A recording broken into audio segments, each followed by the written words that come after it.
And now we come to a very important idea or concept, not so much for algebra, but especially if you go on to do like calculus.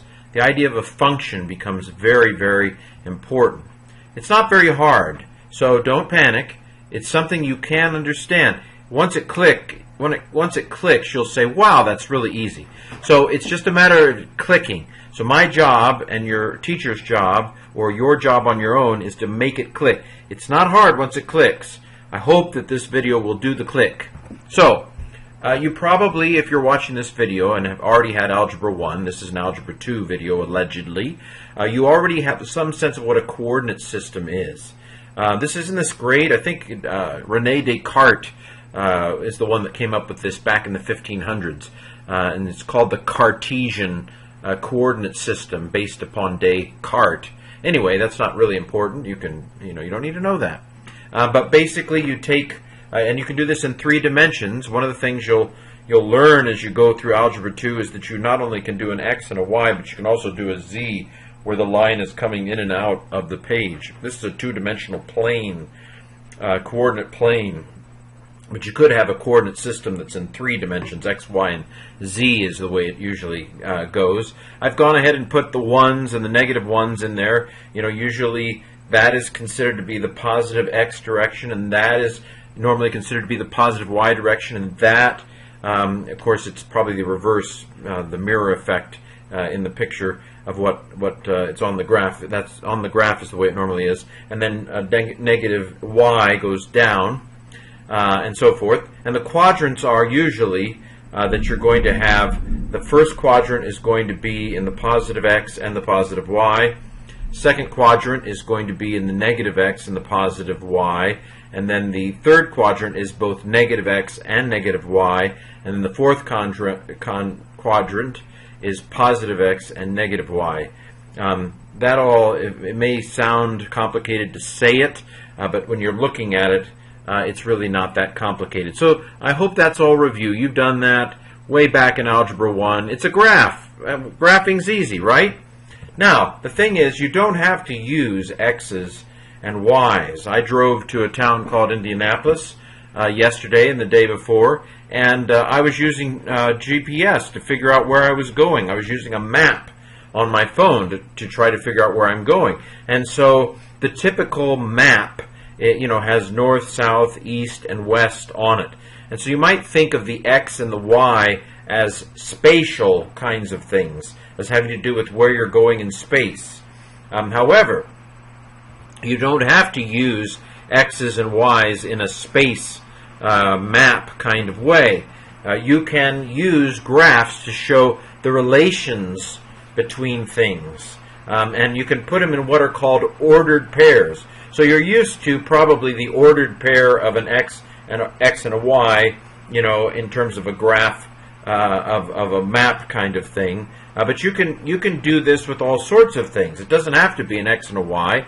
It can be, for example, the relationship between time and distance. How far have you gone for time? So you, instead of using an X, for the horizontal, you can use a T for the horizontal. And instead of a Y, you can use, say a D for the distance. And so you don't have to just use X and Y, and you don't have to just think of space. Of course, the X and the Y don't have to be space either.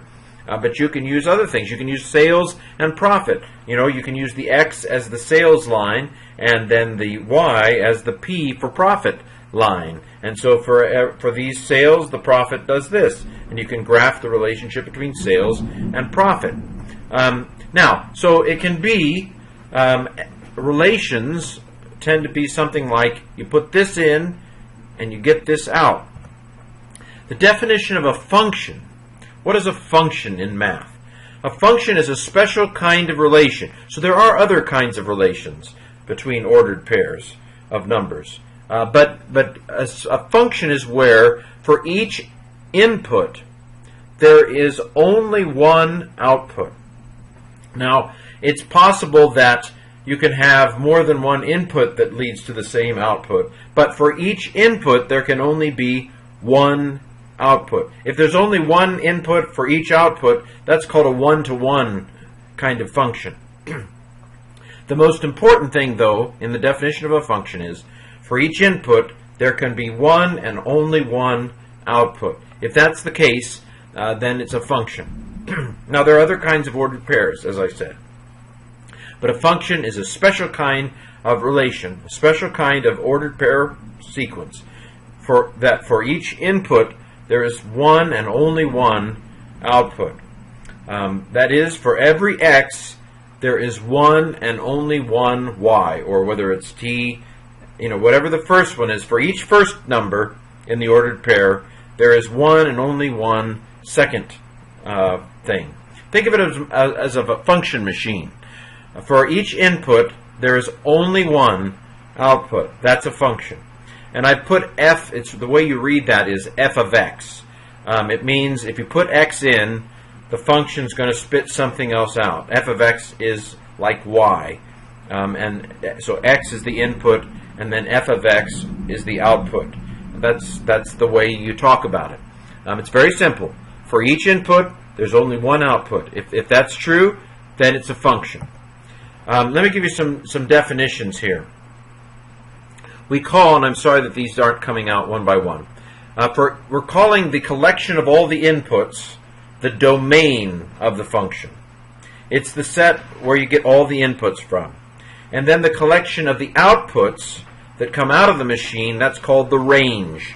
That's the set of all the answers, of all the outcomes, of the y's. So the domain are the numbers you put in, and the range are the numbers you get out. There's another way to call them. You can call the inputs are called independent variables, and then the outputs are called dependent variables because they're dependent on the input.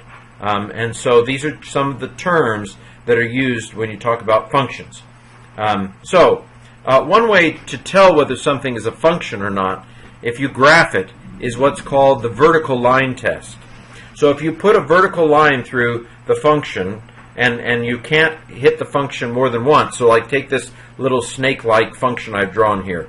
Using the vertical line test, if you go through all the blue line there is no place where a vertical line hits that blue function in more than one place. So it is in fact a function.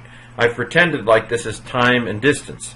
You may ask, well, what's negative distance? Well, if you have a starting line, then he went, over time, he went positively, and then he turned around and he went back and behind the starting line, and then he went back through zero and went up to, over time, he kept going. So it is possible to have negative distance if you have a starting line. This would be a bad runner, wouldn't it?